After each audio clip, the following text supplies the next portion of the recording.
Welcome back to the studio, Maine edition, where today we're doing an idiot's guide to watercolor, which someone suggested I do. So that's happening. We are in Maine, as I said. It's rainy, it's very cold today, so let's just settle into this cozy video. If you're painting along, that's awesome. If you're not, that's also awesome. If you're really trying to learn watercolor, I would watch this one time and then watch it while trying along another time. Might be one of those things that you just need to have a look at a few times. There's no pressure to just suddenly know once you have watched this, of course. Very importantly, I need to introduce you to my pumpkin of a dog who is so cute right now. He's not actually my dog, I'm babysitting, but I'm pretending like he is. And he sits in a duvet all day, how funny. This is the setup that we're working with. Nice rainy day outside. I don't know if you can hear it or not. Anyways, let's settle on in and just have a nice little cozy time. So first and very importantly is supplies. I'm going to be using Brighter Day Pigments watercolor, which are handmade and they're fab. I get a discount on those, so they're going to be in the caption. You can see we have lots of different colors. I also have these little mini guys. So cute. Great for travel. I also have this with me, which is Xylee, and they don't make it anymore, but it's one of my favorites for travel. I'm not home right now, so these are, I don't have everything I would typically, but that's what we're working with. These are called trays of watercolor, and they are kind of hardened like this, and we're going to activate them with water, which I will show you how to do. But you can also get tubes of watercolor, which looks like this. This is gouache, but similar concept. So of course you're going to need watercolor. Really doesn't matter what kind, just need something. Then you're going to need water in a little cup. This is just like a kitchen ramekin. I like to use like old mozzarella or ricotta containers. Those are great. You can use a little jar. I was painting earlier over here and have this one too. So any little container, you can wash it, it's not going to stain, but I wouldn't use something you really eat out of. Don't tell my family I'm using this. Anyway, then I'm going to need a paper towel for dabbing, which we'll get all into. I like to reuse my paper towels because I feel like they make really pretty colors. And I don't know what to do with them after that point, but something thick enough where you can kind of let your water seep in and not go through to the table. This is maybe 3 or 4, I think 3. And I fold it up and I just use it until I'm over it. That's how that goes down. And then of course paper, which is super, super important when it comes to watercolor. If you use something like printer paper, it's going to crease and buckle and it's not going to hold the paint in the same way. So you're going to want a mixed media paper like this, or a classic watercolor paper, which, hold on, bear with me. I have right here another example. Oh, the mailman is here. Be right back. Okay, sorry if that spooked you. The dog does not like the mailman. Anyways, watercolor paper is thick and looks like this. You can get cold or hot pressed. It's all kind of stuff you can go into, but if you're just 101ing, which I'm sure you are if you're watching this video, all you need to know is you need a paper that is relatively thick. So mixed media or watercolor. Oh, I have something in here that I can't show. So I was nervous I was going to get to it, but we're all good. We didn't. Anyways, this is just my sketchbook where I just like do random stuff. So, oh, we're going to use it. Sorry. Let me keep it here. We're going to just turn to a nice little page. Okay, fun. So, what is next? I really like watercolor because it's super low barrier to entry. So let's put this here. There isn't much cleanup and setup. All I need to do is put everything in front of me like this and boom, I can get started. When it's time to clean, what is that? When it's time to clean up, wash the brush, boop, boop, boop, boop, boop, dab it off, and I'm done. With something like oils, it takes a lot more there's just much more of a process. You need to clean everything properly, set up, and I don't know, you can't like leave it out in the same way that you can with watercolor. So I think this is a great way to start painting. And even as someone who paints for a living and has a studio, I just like it. It's just nice. So to break it all the way down, watercolor is really a play between water and pigment. It's a very transparent medium, so it's really affected by how much water is on the paper and on the brush and blah, blah, blah, and it builds in layers. So control of the water is everything. It's just something you need to play around with. So what I would do firstly of all is get your brush. I'm using a Princeton round number 2, which is my favorite because it has a pointy tip and then it has a wider belly. So you can do a point and then press for a wider, and you can get a bunch of different values like that. This comes in a bunch of sizes. This is a relatively small one, the number 2. Obviously it goes up to, I've seen 10, but I'm sure it goes up to even more. Anyways, you're gonna wanna activate your water first. So let's pay attention to the 3 elements for that, which is the pigment itself, which is hard in this tray, the paper towel, and then the clean water. So first you're going to want to wet your brush. I kind of dance it around, not pressing too hard because you don't want the bristles to get messed up or anything. You want to keep the longevity of the brush. You're then going to activate the paint. So you saw me do that one. Let's do this one. So I'm kind of just going to rub it around, making a little bit of a soup. And I'm going to go back and forth doing this. A lot of people will use a spray bottle and activate the paint that way, which means you're not losing pigment when you go into the water. See? Boop, boop, boop, boop, boop. But I don't do that for no real reason. I've just always kind of done it this way. So you're going to want to dance it back and forth until you make a little bit of a soup. And what you want to do is pick up the pigment that's in that soup. You don't want to press all the way down into the paint itself. I mean, you can if you want it really opaque, we'll get into that. But that's how to really get it started. That's why you'll see I have these little caves kind of in my palette because that's where I made my soup. And every time you pick up the paint and put it down on the paper, you are digging into that soup and making it a little more of a cave. So the more water is on something, the lighter it is. So I'm going to get lots of water, just a little bit of this.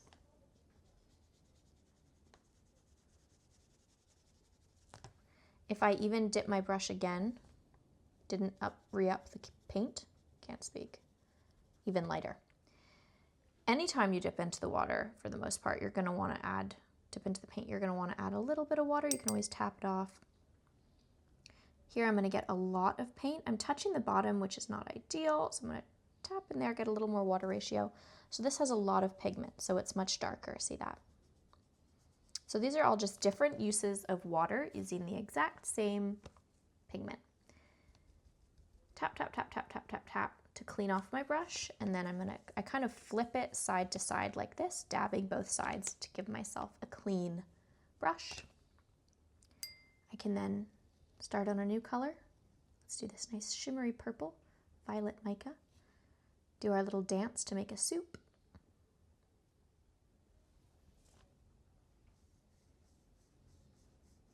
See how it runs out with time?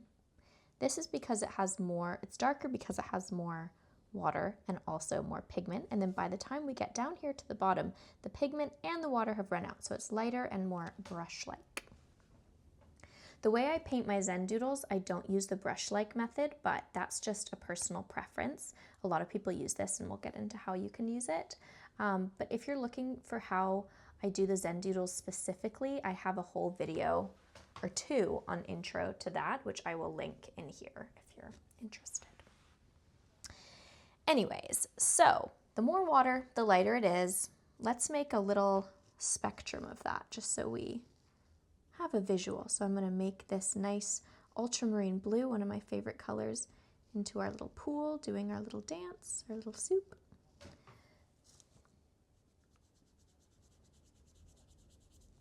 Just adding a little more water, touch of that, so there's not as much pigment.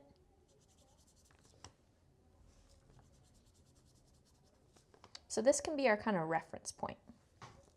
More color, more water. If you use too much water, well, you're just not going to get too much. But it comes in handy. I don't think there's really such thing as too much water now that I say that out loud. However, there is so much thing as too much pigment. What is that? Because, so let's dry off our brush like this, kind of flip-flopping side to side. Getting in here. See how it doesn't really go so much? This is not good for my brush. I shouldn't be doing this, but I don't have enough water, and so it's kind of this texture, which is really cool if you're doing like trees or grass or something, but otherwise, honestly, or water, it could be anything. But I think if you're trying to get that smooth look, which is what I get most of my questions about, you're going to want better water ratio. So I'm going to show you one more time. Dip, dip, dip. Get into my soup. Always go from the soup is my suggestion. Boop. Okay. So that's the water of it all. Between colors, you're going to want to totally rinse. You can mix colors. We're going to get into that. But I wouldn't mix in the palettes because then something like this happens. Is that in the frame? Can you even see that? It's a little green. What you do when that happens is I'm going to wet this out so the top layer becomes my soup. And then I'm going to get a little bit of paper towel and I'm just going to take out that top layer. Took out some of the green. The point is you always want these to be clean because I might have wanted it green last painting, but next painting I want to do a sun. I don't want any green in there. You want to keep it nice and beautiful for yourself. Anyways, that is the water to paint ratio of it all. So also let's have a look here. This had a lot of pigment in it and it's kind of concentrated at the edges. That's really pretty how it does that. Watercolor, a lot of it just kind of happens. Like you don't necessarily need to control everything, which is why I like it so much too. You kind of have to let go of exact precision, and that's part of the charm of the medium. So another thing we'll touch on is how to press down on the brush. So I hold my pen weird. I hold it like this. I always have. Excuse my nails. Awful. I'm on vacation, which you'd think would mean I have nice nails, but no, this is week 4. But you want to hold the paintbrush just how you'd hold a regular pen, which I think most people do like this. Actually, maybe I do paint like that. I need to think about it. Anyways, different brushes have different types of tips and things. So we discussed this one. Let's go into our soup. How you can also take the excess off the end. I use the very tip for little lines like this. Go back into my soup. And then I'd use the belly for wider lines like this. So when I'm doing Zen doodles, I pick a pressure that feels most natural and most comfortable, so I'm most likely to return to for consistency.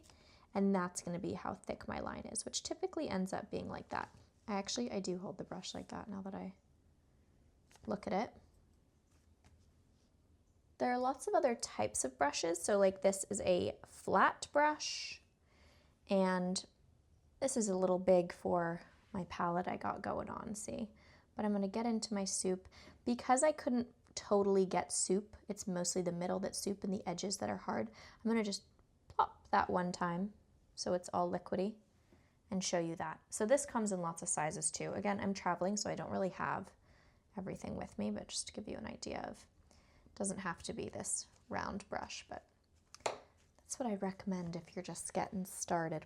Okay, next thing to pay attention to that's very important in watercolor is whether you're painting on wet or dry paper. So, totally different effects. What we're going to do is I'm going to show you you how it works on wet paper and how it works on dry paper. You've kind of seen how it works on dry paper. Let's do this light blue for this soup. Just cooking our little soup over here. Okay. So on wet paper, dry, sorry, where the paint goes is going to be where the brush puts it. It's not going to spread out anymore. It does like to find itself though. So let's say I go like this and I touch, oop, really quickly they merge together. And I'm going to show you that with another color too, just so you can actually really visualize how that happens. So we're making our one line with our brush.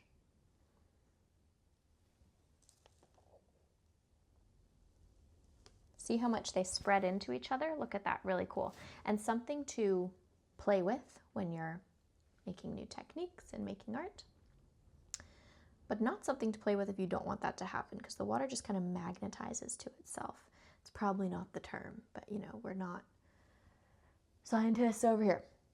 So yeah, it's contained within wherever the water is, which when you're on dry paper is the brush. Let's now wet our paper.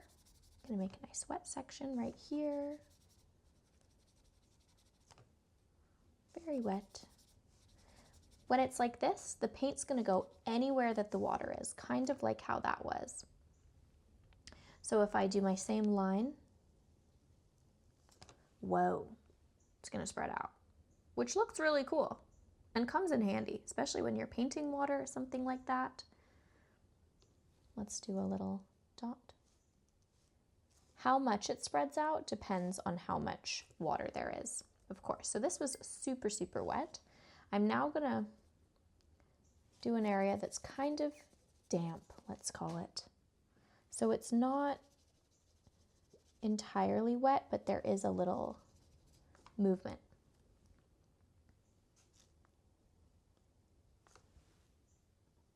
It spreads out, but not as dramatically. It kind of looks like a funny little caterpillar. But what you need to remember is that on wet, it's going to be soft and flowy, and on dry, it's going to be crisp and bold. Something I really like to do is make circles like this with some water, fill it in. This one's ultra watery, but you know, it's cool, cool, cool.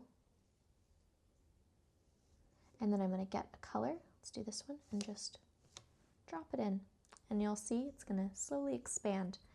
And it never dries exactly as you put it down, so we'll keep an eye on these, but they're kind of going to really spread out as we go.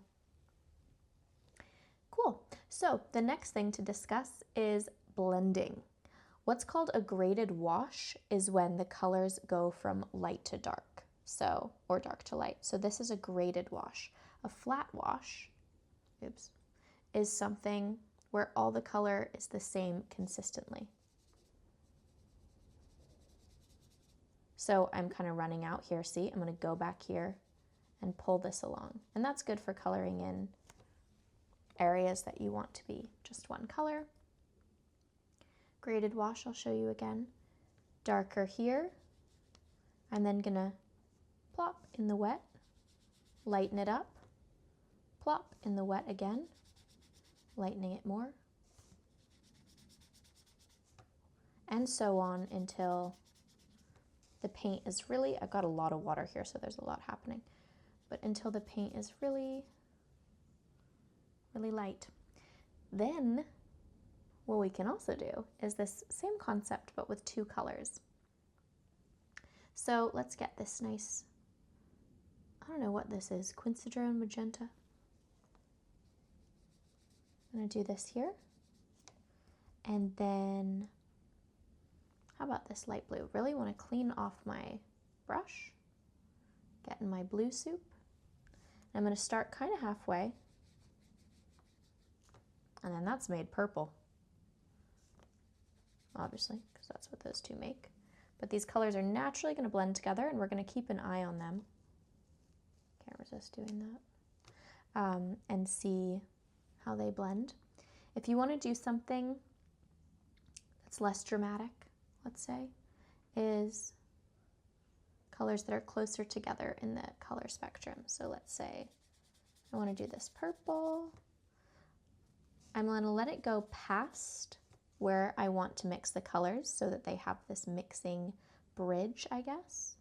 And then I'm going to go in with this one on a wet, dry area, so it's not touching this. Move into the wet, and then they're naturally going to blend over that wet area. That's a lot of fun. I love doing that. Tap, tap, tap. Dry, dry, dry, dry, dry. And once this is, I mean, I used the same ones of these for a really long time, but by a really long time, I probably mean like 3 weeks. I don't know. I just like them. And it's less wasteful. You can also use a rag. You don't have to use something disposable, but I find this best, all things considered, for me personally. Lost that train of thought. Nice. Okay. Anyways, so what you can do that's really fun as well, let's do this, is you can do your outline on dry using a color. And then before this paint dries, which is also important about watercolor, is the timing. I'm gonna make a soup with this nice violety, shimmery shade. Before it dries, I'm gonna touch the edges so they can kind of spread into each other. I might help them along with a little shimmy.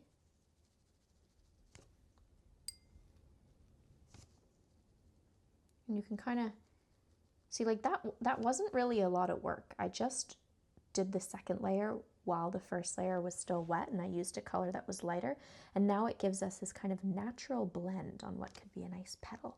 Cool, right? So that's a nice segue onto our next section, which is layering.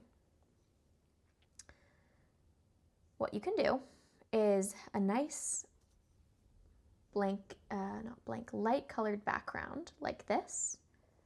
Remember, it's called a wash. And then build on top of that. Watercolor is a very buildable medium. Just gonna do my name and logo. Boop.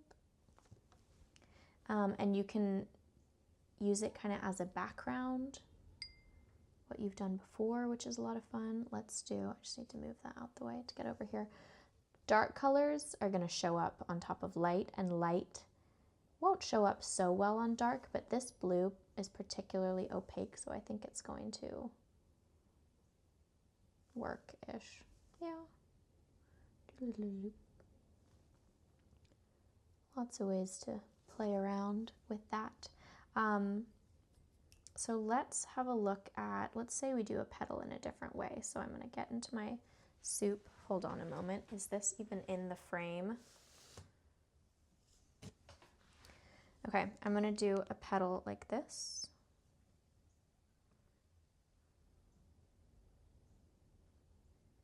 Using my tip at the tip. And then I'm going to not do anything to the brush, but take those edges and fill in the entire shape. We're going to come back to that. I'm just going to do that in another color too, so you can get an idea. So with watercolor, you want to build light to dark first. Light like this background and like this leaf.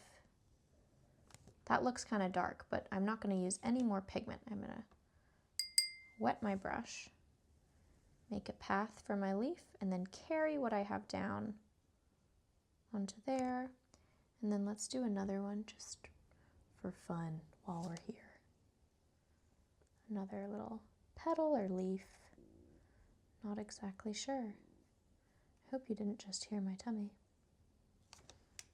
Okay, and we're gonna layer these, but they need to dry first. So the thing with watercolors, there's so many ways to use it. So you can intentionally wait for stuff to dry, so you can go on top like this. You can do things together while they're wet, while they're somewhat wet, while they're very wet. It's all a big play, and different people have different techniques and things they like to do. So I'd really encourage you just to have a play around and find what you like the feel of best.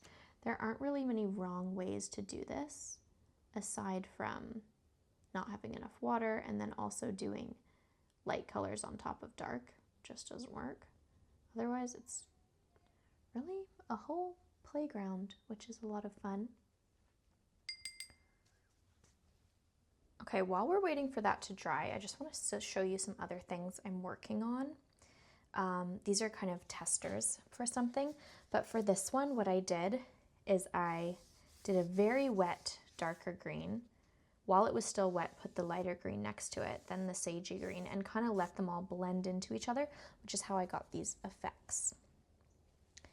How is the edge blank like this? I used a tape, not the right tape, as you can tell it's been pulled out. I should have used painter tape, but I used washi. Did I use washi or masking tape? Either way, not the exact right tape. And I taped it down so you couldn't access, the water couldn't access this area of the page, and that's how you get this border.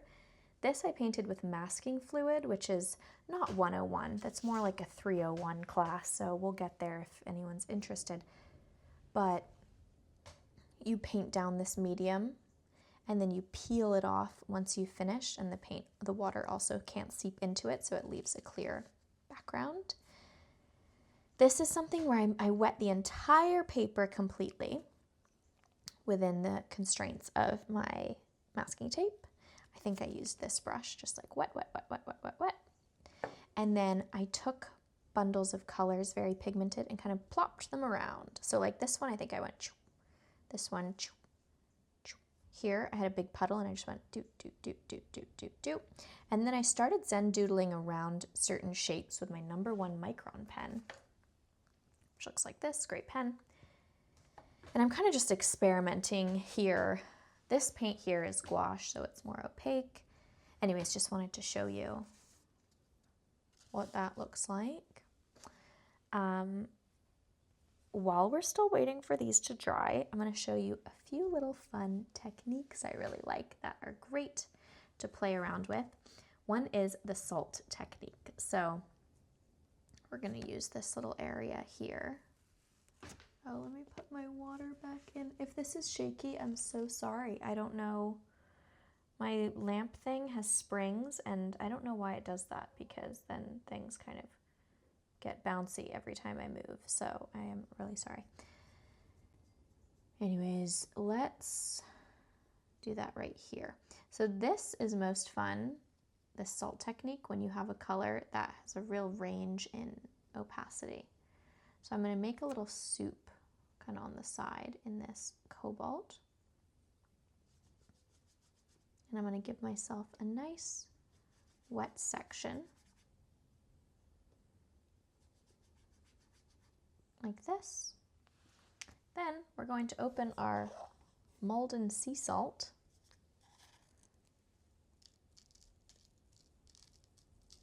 And I'm going to put it on here and let the paint dry. And with it, it's going to create these kind of crystal-y shapes from the salt, and it's going to be really fun to look at. This is great for doing different textures. So there's also the dry brush technique, which is this one here, where also if you ever feel, I don't remember if I said this, if you ever feel like your paintbrush is too wet, tap, tap, tap, tap, tap on this. This is your best friend. I'm going to get into a paint. This is not soupy enough. See that? I'm rubbing on the actual tray. And I'm going to do this dry technique. So see, you can really see the brush strokes when I do that. It does come in handy for certain things, but I do see a lot of complaints of people being like, it's so feathery. You need more water. What else is fun? Oh, I know. Okay, let's make a little, let's use this color again. Go into our soup. I'm going to show you lifting.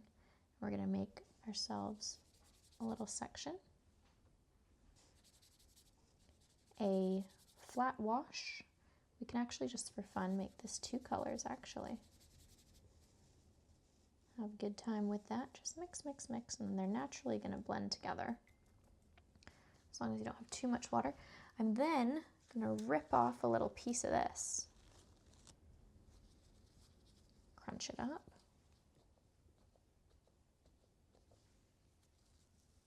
and it makes this texture that you can then use for stuff. So you don't always, with watercolor, you don't always have to paint everything. You can kind of just manipulate the paint in the water to have effects, and you can experiment. People use all kinds of surfaces for this, so that could be a fun challenge for yourself. See if there's a way you could make it up. Okay, as this dries, we're also going to talk about some common mistakes and then some mindset tips that I think just kind of help as you're doing this. A common mistake is to overwork the watercolor and then it gets kind of muddy. If there's too much water, it's just not going to look cute. So let's say I'm going to make this a soup. Where do we have space on this page? We're going to move back up to here. Let's say I do a background wash in this purple. Boop, boop, boop, boop, boop, boop, boop. And then I want to add some of this at the bottom. And then clean, clean, dab, dab. Look, see there's some paint kind of likes to get caught on this like edge bit there. So I kind of like to just like wrap that around the paper when I'm switching colors. Then let's say I want to add some of this. And then I'm gonna go super crazy and add some fluorescent yellow, which I should probably clean my paint water for. You don't need to clean your paint water as much as you think you might, but you do often. And I'm gonna do some polka dots with my brush. Also, clean that out, okay. I overworked it. It's too muddy. There's too much going on and the colors aren't going to dry nice because I didn't do light to dark. So this is an error that I see a lot. It's just kind of meh. Less is more is a really important thing to remember. Less is more.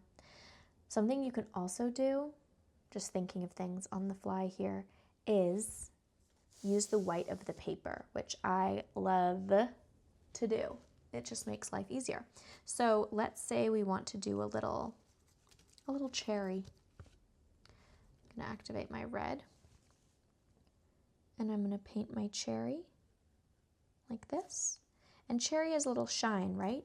And because you can't do light on top of dark, I can't do this red and then add white. There is a white watercolor, but I don't know, I just don't love it. And there's also, you can use a white pen on top. I'm not saying you can't, but here's my little tip.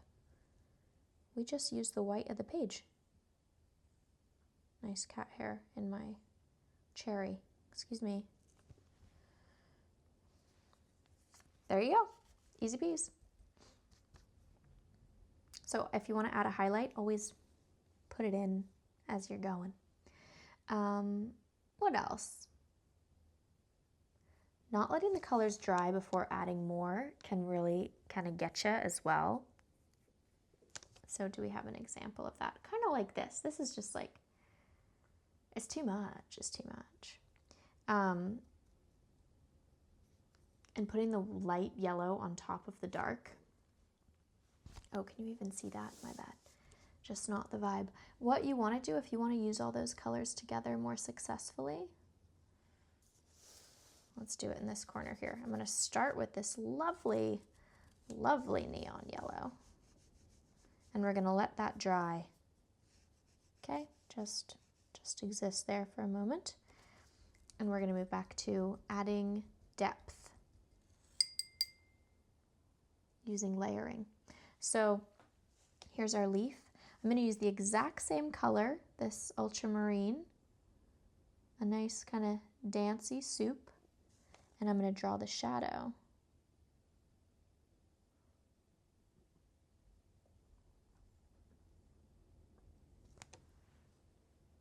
Of my leaf. And if I want, see it's kind of same effect of this, but like one bit at a time.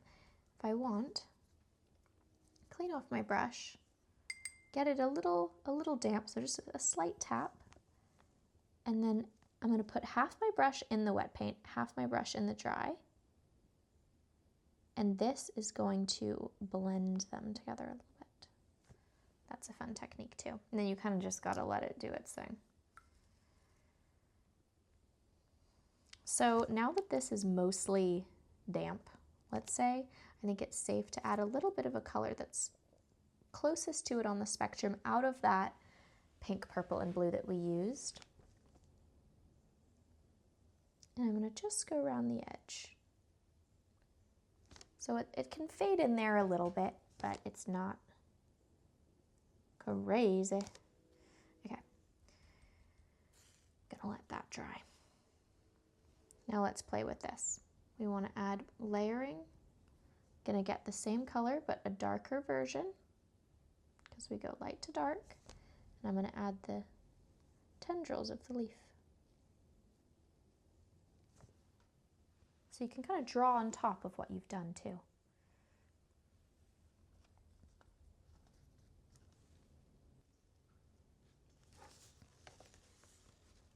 This has dried a little bit. Let me sort my life out here. And so now we're going to add back those colors. I'm just showing you this, so these colors. Just showing you this, how the color order really makes a difference. So we use this blue, if I remember correctly. Let's do some nice dots, like that. Slight bleed. And then I think we did this color. Do some lines. And see, just being more in control means it's less muddy than if we just water, paint, blah, blah, blah. So you always want to be as precise as possible, because you can always add, but you cannot subtract unless you're doing something like this, where you're like actively taking the paint off of whatever the thing is. Jump scare, it's a little while later because this had to dry. Oh, it didn't even fully dry. I forgot how long this takes, but you get the idea. I've already started. It makes this kind of texture. And if it really is dry and you take off all the salt, it looks really cool. So anyways, that's something fun to play with. But this is Watercolor 101, Idiot's Guide to Watercolor, whatever you want to call it. To clarify, I don't think anyone is an idiot. Well, some people, but not you guys. I just was told that name. So here we go. If you have any questions, comment below. Also, I have a Discord, and there's a whole channel on there with like help and FAQs if you're stuck on something or you're like, this always happens to me, what do I do about it? You can write it in there. We can get you some help. So thanks for watching. I'd love to see what you make. So also put it in the gallery section of my Discord, and send this to someone who needs to learn how to watercolor as well. All right, see you guys.